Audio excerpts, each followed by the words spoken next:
Energizing the right. New Right Network, home of the New Right movement.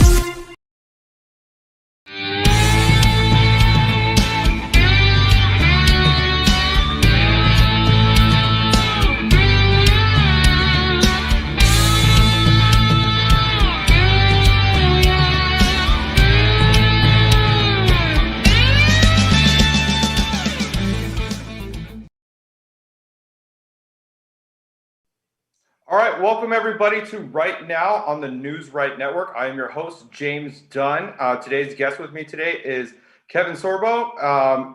Before we get started, I want to tell you about NRN Plus. It's a premium membership for News Right Network, conservative independent media for just $9.95 a month or $79.95 a year. If you like what we're doing, head on over to nrnplus.com to subscribe. That's nrnplus.com to subscribe. With us today is KevinSORBO. He is a film producer, director, actor who has recently co-produced and released the film Faith Under Fire. He's producing or acting in 12 films, which are in different stages of production. Kevin is outspoken on social media and recently was just banned off Facebook, had his Facebook group deleted with over 500,000 followers. Thank you, Kevin, for joining us. Thanks. It's good to be here. I don't know if I'm that outspoken. I post the truth and I post humor, but apparently people don't like truth anymore, and they certainly don't have a sense of humor. Oh yeah, no, absolutely. I mean, for a conservative, just to say anything at all, it makes you outspoken from the. Oh, yeah. I can say 2 + 2 = 4, and they go, "I hope you die." So it's like these are very jolly people that really love themselves in their lives that they're leading. Absolutely. And so, Kevin, for all of us who, maybe the people that were living on a rock and didn't hear about what happened this week, did you get any warning from Facebook? Was there like anything that happened, or was it just a deletion? It was a total deletion, and I tried to get a hold of them. I even have my 2 teenage boys who are a lot smarter than me in terms of the technical stuff to try to find out what went on. They have been shadow banning me for the last year, though. I mean, the most I get any Facebook post, I used to get anywhere from 20,000 to 250,000 responses or likes or whatever, and they limited to about 10,000 people could see it, and they admitted they were doing that. And I kept going back to them. Why can't I question this? Why when I post something, look what these doctors are all saying about COVID. We just have to listen to this one Fauci dude over here. Nobody else can have a point of view. And these are doctors. And I'm saying, what about what these guys are saying? And then they start shadow banning me. And, and you talk about the vote. You're going, wow, it's kind of weird, though, that they wouldn't let certain people in during the voting process, that they banned them from coming in, even though they had a right to be there to observe and watch over what was going on. I don't know. I mean, I think like voter fraud, for one thing, has been going on for decades. It's just gotten to the point now that it's gotten just crazy and blatant and obvious. But I can't talk about that. I mean, it's weird that we're letting social media people, these Facebook people, have more power than the government has, and that to me is dangerous. They don't want freedom of speech. They want full control over what we say, what anybody says. If you don't agree with them, they want to get rid of you, and it's pathetic and it's sad. It's just, why can't we have a differing opinion? I don't care if somebody has a different opinion than mine. Yeah, for me, I think it's why even get in the business of censoring conservatives and alienating that kind of base. I mean, for Facebook, their whole business model is selling your information. Why do you want to push people over? And especially now with today, Parler coming back online, it's really going to hurt them on the bottom line eventually, I think, right? Yeah, I think I'm on Parler too, but I'm also on Cloud Hub. Please go to Cloud Hub. I think it's a great place to go as well. And yeah, I mean, I post a lot, but like I said, I post stuff that I find interesting. I post things that are, that are controversial, sure, but why not have the conversation? And I'm actually going to start my own podcast here in the next couple of weeks. We're kind of gearing up for it right now, and I'll do about 10 to 15 minutes a day. And I hope your fans join me as well. Oh, absolutely. Yeah, I'll make sure you let us know. We'll make sure that we get it out there. All right. So one of the big questions I have for you is, being involved in the film community and having, that blatant echo chamber of liberalism. Is there a lot of closet conservatives in the film industry, or is it just, a select few? No, there's quite a few. And, they were smarter than me. They kept themselves quiet. I was dumb and naively brave to come out of that closet. And I didn't really come out of it. I've always been there. It's just the last 10 years, it's just accelerated on itself. It's just gone crazy. And, I always question people on the set if they say one thing, and I say, what about this? We have a conversation. It was very rare if somebody got all mad at me or something.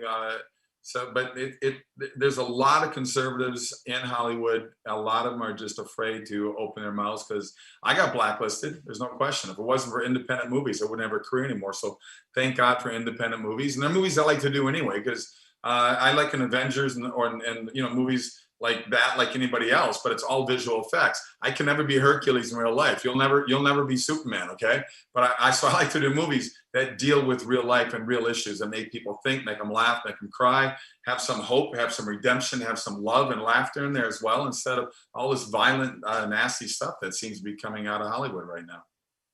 Absolutely. And so we saw this week with a big headline with Gina Carano and Mandalorian, and she also had faced some backlash, which I think both of you guys had said nothing really even controversial whatsoever. Just be nice to each other, check the results. I don't think like anything.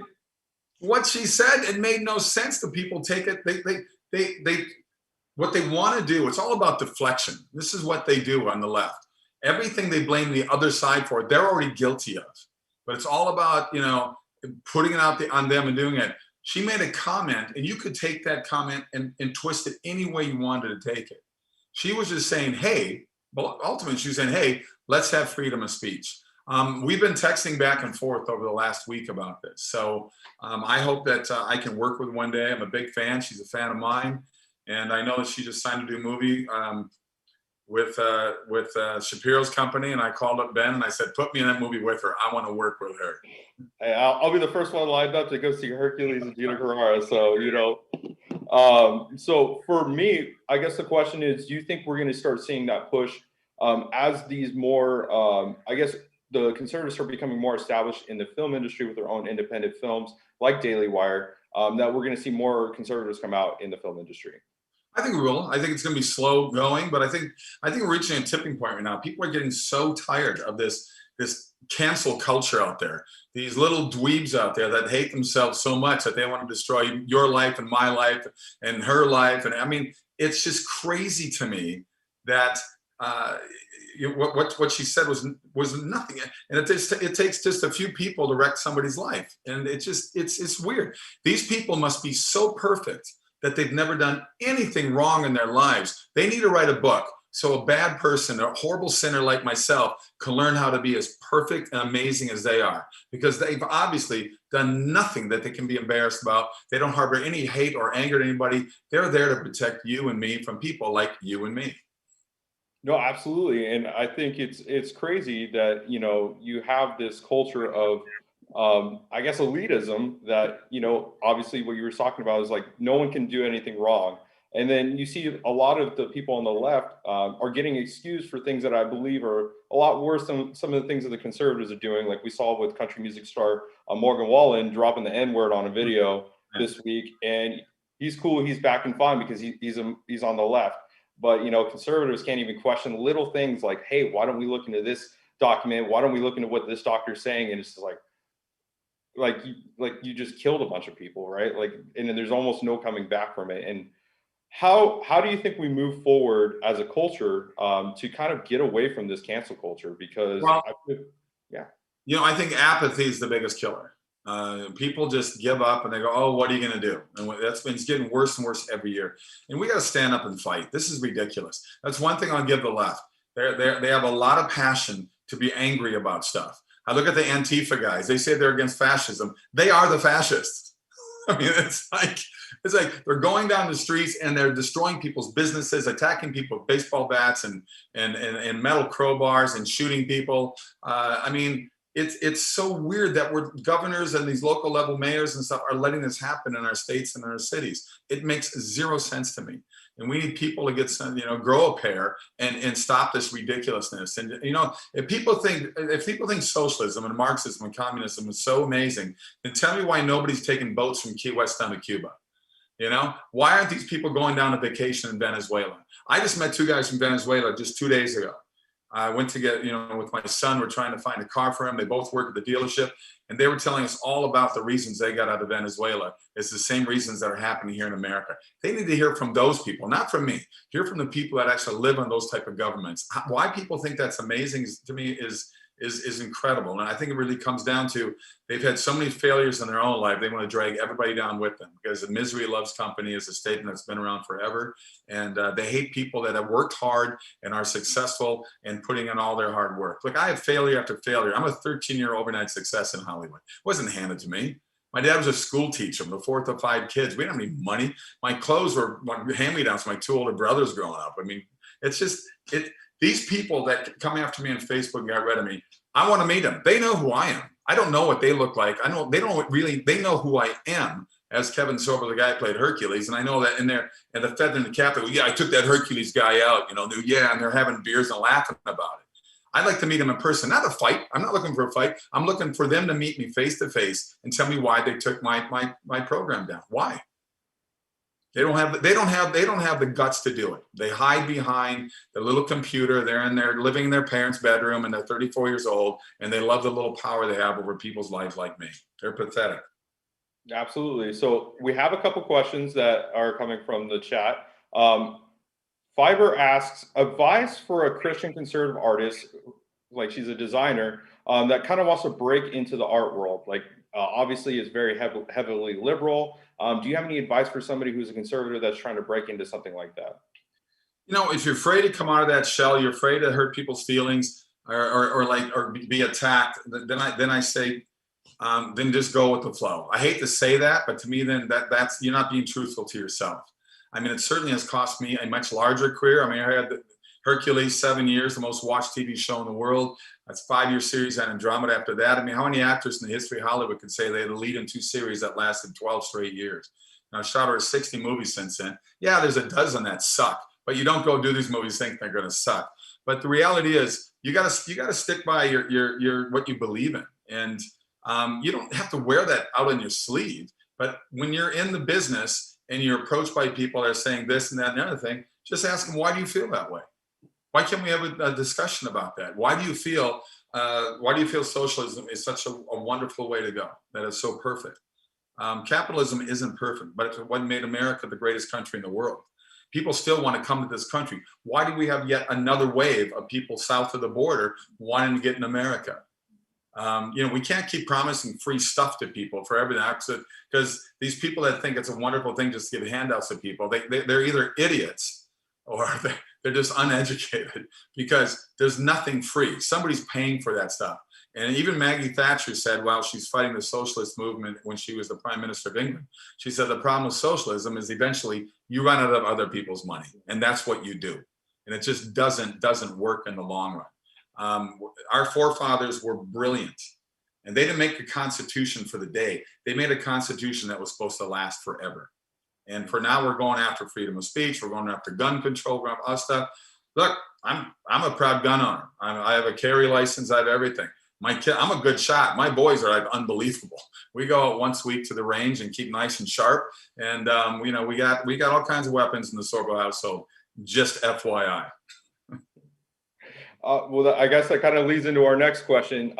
We kind of touched on it a little bit, but as a public figure with a sizable following, how do you personally deal with like the trolls and cancel culture and all the people that want to put you down all the time? And how do you deal with that on a personal? Well, number one, I don't want to read what these losers have to say. My son reads a couple of them to me. I said, look, I don't need to get in a negative place. Let them live in their negative world.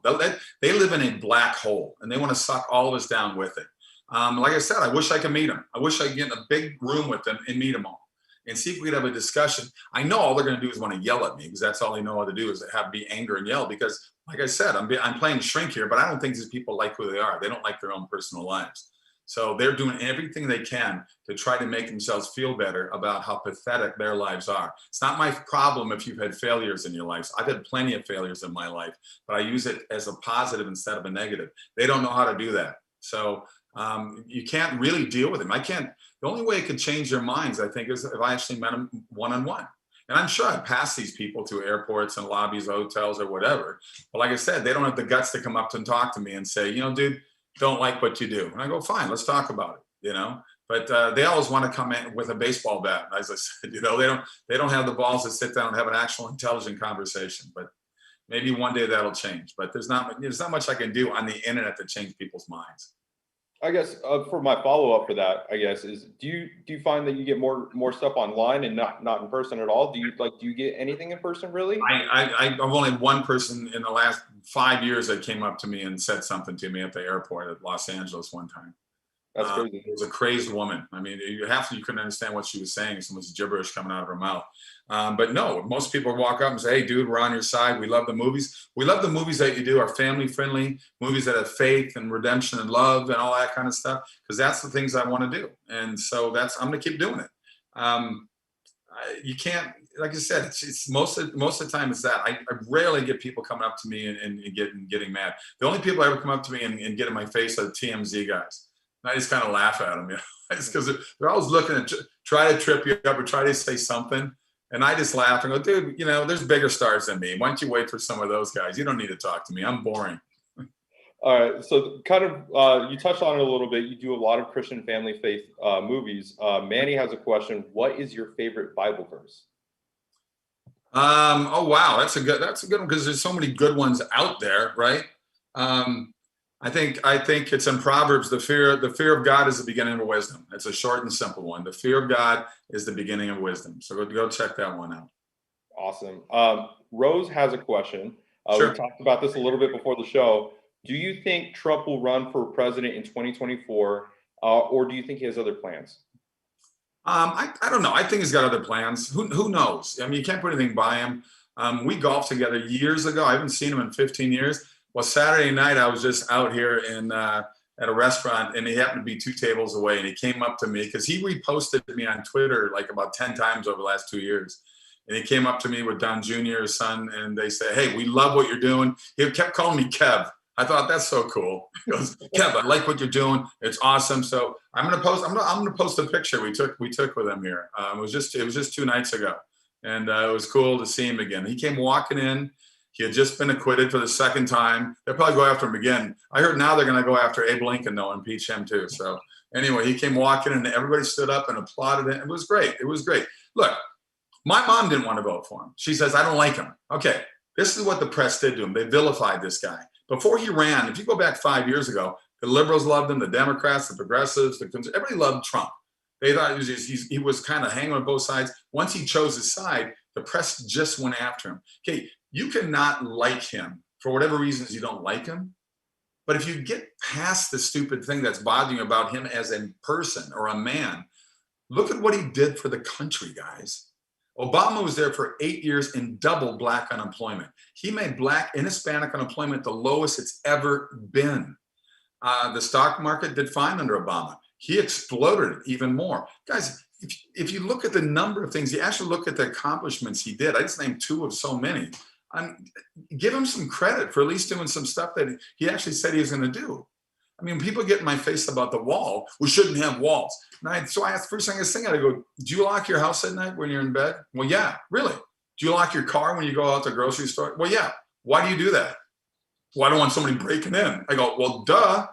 We got a large house here called America, and you want anybody to walk across there and you know nothing about." My grandparents came over from Norway on the boat, landed in New York, went through all the right paperwork to get themselves here, became citizens. I mean, what is so bad about that? It's weird. Here's your hypocrisy once again. They locked their house, they locked their cars. Enough said. I mean, it's insanity from after that. They have no logic of what they're saying. Absolutely. And I come from the same household. I don't unlock my car for people I don't know. So why would you unlock your country for people? When you guys had Governor Jan there, I was at an event. This woman came up. I was at a charity golf event. Governor was there, and it was right when the whole thing about illegal immigration was really kicking up, when we need to build a wall. And she made the move. She said, "Look, I'm going to do what the federal government's not doing. We're going to build that wall." And she got all kinds of attacks. And I said, "I agree." This woman that was a fan went 180 turn on me right away, and she got in my face. And I said, "Okay, what would you do right now? You live here in Phoenix. What would you right now if you walked home, there was a family of 70 illegal immigrants in your living room?" She said, "I'd let them stay." We all started laughing. And I said, okay, give me your address. I'll go out there. Because I lived in Santa Monica for a long time. And there's Mexicans on every corner looking for work. Well, God bless them looking for work. It's fine.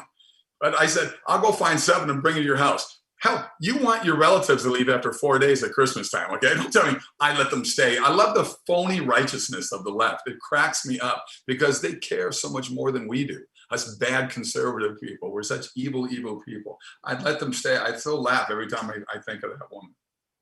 Absolutely. So Swamp asks, what are your thoughts on reforming the Republican Party into a Trump populist movement versus starting a whole new party? So basically just asking, what do you think about just moving the party into the Trump party, basically, or starting a new party? The trouble with that is he's going to divide the conservative vote, whoever else is going to run it as a Republican. I honestly think we need more than 2 parties. I think in Canada, I believe they have 5. I mean, I was living up there for 5 years, and I remember watching one of the elections, one of the debates going on with the 5 parties. We are so stuck in this. So many Republicans aren't Republicans anymore.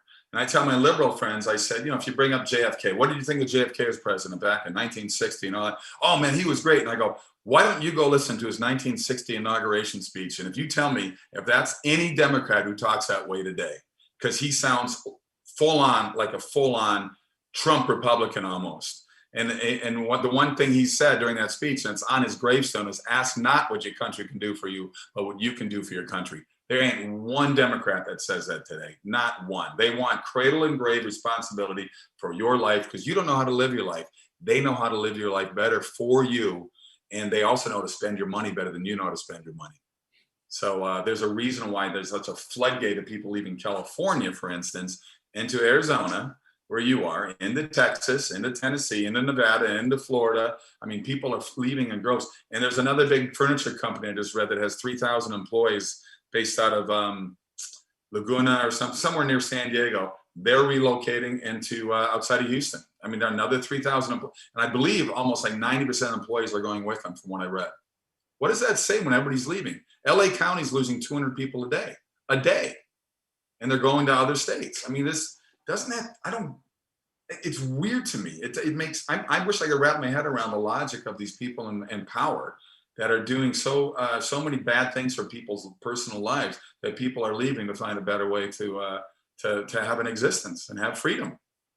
No, absolutely. And you're seeing that even with the industries that are lauded by the liberals, right? Like Google left and had their headquarters moved to Nevada, Las Vegas. You saw Tesla recently this year, they're opening up their warehouse in Houston.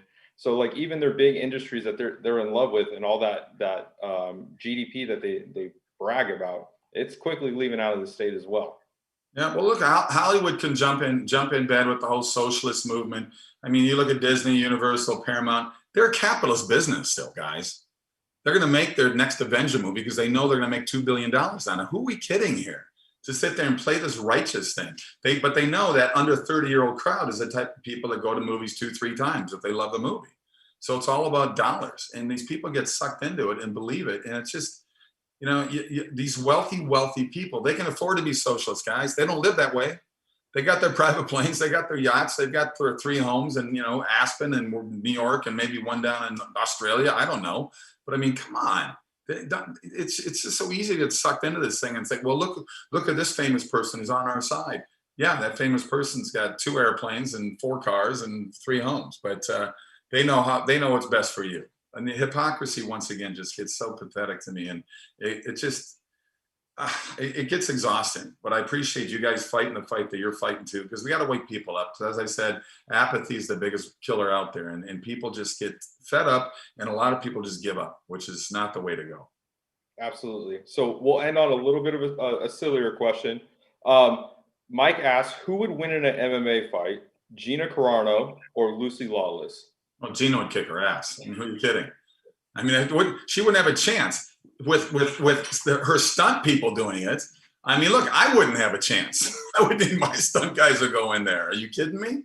It's Lucy and I were very lucky. We had a lot of really good stunt guys working around us. I mean, once that was our 3rd year spinoff show.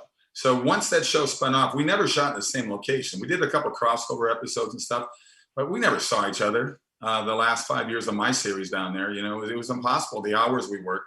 But I enjoyed it. I did easily 90% of my fight scenes because I loved it. I grew up as an athlete playing football and basketball and all that stuff. So I loved doing it, but it was my stunt guys that made me look good. Are you kidding me? I mean, Ben Cook, one of the guys, went on to become Daniel Craig's body stunt double in all the James Bond movies. And he's won the only stunt award since then. But it was fun. I mean, it's like, you're like a kid in the backyard playing with fake swords, and it was just a great chapter of my life. And I'm very grateful for that show, because without that show, I wouldn't have the rest of the career that I've had. Absolutely. And so I want to get this opportunity to talk about any projects that you have coming up, any organizations or anything like that you want to talk about. Bill, I got 3 movies done in the can. They were going to be out last summer, but of course, COVID killed the entire year last year. And they're trying to control. Look, they're controlling us with the fear of this virus that has a 99.7% recovery rate if you get it. 99.7, folks. But what's amazing, as smart this COVID is that there's no more flu anymore, apparently, even though the flu killed 50,000 people a year on average for the last 80 years with a vaccine. So it's an amazing, amazing, amazing virus. And I'm not poo-pooing it. I know it's bad. I know people have had it. I know it's horrible, but I don't like the fact that we've controlled so many lives, and Target and Costco and all those big businesses are okay to stay up, but your mom and pop store is not essential. That's what makes me angry, is the millions of businesses that we have destroyed in the process, not only in America, but around the world. Wake up. There's something more going on here, guys, than what this virus is doing. But I do have an amazing movie I did called Miracle in East Texas. I directed it. We're hoping to have it in theaters this summer. It's a true story set in 1930 about 2 con men played by myself and the wonderful John Ratzenberger that would woo widows out of their money in fake oil wells.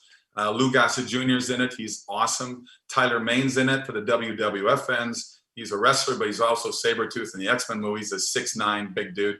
I've got a documentary that just came out called Against the Tide, Proving God in a World of Science. I spent 3 weeks in Oxford, England with John Lennox. He's a retired math professor. He's an apologist. He's debated the great atheists of the world like Dawkins, Hitchens, Singer. We shot 3 weeks in Oxford, 2 weeks in Israel. It's out right now. Go to againstthetide.movie, againstthetide.movie. I have the #1 documentary right now. That's a documentary, but I have the #1 documentary right now on Amazon called Before the Wrath. Go to beforethewrath.com. And also my last movie that I directed called Let There Be Light is doing very well on Amazon as well, Let There Be Light. I've got a Western coming up soon. I'll be starting with Dean Cain, Christy Swanson, Antonio Sabato. We're going to start filming that in Montana soon. I've got a series that we just did 8 episodes on called The Potwins. It's a comedy with myself and Barry Bostwick. People remember Barry most, I think, as the crazy white-haired mayor in Spin City with Michael J. Fox. I've got 3 other movies. One I'm going to be directing called Left Behind for the Left Behind fans. It's from the books from Jerry Jenkins, and I think it sold like 70, 80 million books or something. I'll be directing that one as well. And I've got another documentary. I'm going back to Jordan to do a documentary at an archaeological dig where they believe they found the very first temple ever. Then I've got another documentary that I'll be doing with the Before the Wrath guys on the Last Supper. So I do a lot of faith-based things as well because I find it educational and interesting. But I'm staying busy. I got to give a plug for Lieutenant Dan Rooney, Folds of Honor. Lieutenant Dan Rooney is a jet fighter pilot, and he's still training guys in his 40s. This is an amazing company that he's got, a foundation he has, where he helps widows of lost warriors over in Afghanistan and Iraq to help them and help their kids get through college. It's an amazing program, Folds of Honor. Please check it out. Absolutely. And so obviously we're not really following you on Facebook anymore, but if we want to follow you on social media. Hey, I just started a new Facebook page. I just started a new one. So I've got it now. I think it's official Facebook page of Kevin Sorbo. Before it was Kevin Sorbo, the official page. I just switched it around. So I'm there, but I did lose over 500,000 followers. But they can follow me on CloudHub. Go to CloudHub, KSorbs on there. Twitter still let me be there, even though they're taking away a lot of people. That's KSorbs as well, KSORBS. You can follow me. Another one, it's a different one. It's called Free Space. Please check this out. It's pretty cool what they're doing. In fact, after we get off you, I got another phone call, but then I got another phone call with him to sort of work out some of the issues I'm having with it. Because like I said, I'm not a technological genius. So, but I'll be working on that. But they also go to KevinSORBO.net. That's a good place to go there. We got all kinds of information on things coming up. We got original merchandise. You can get original one-of-a-kind things from Hercules or Andromeda. And then I've got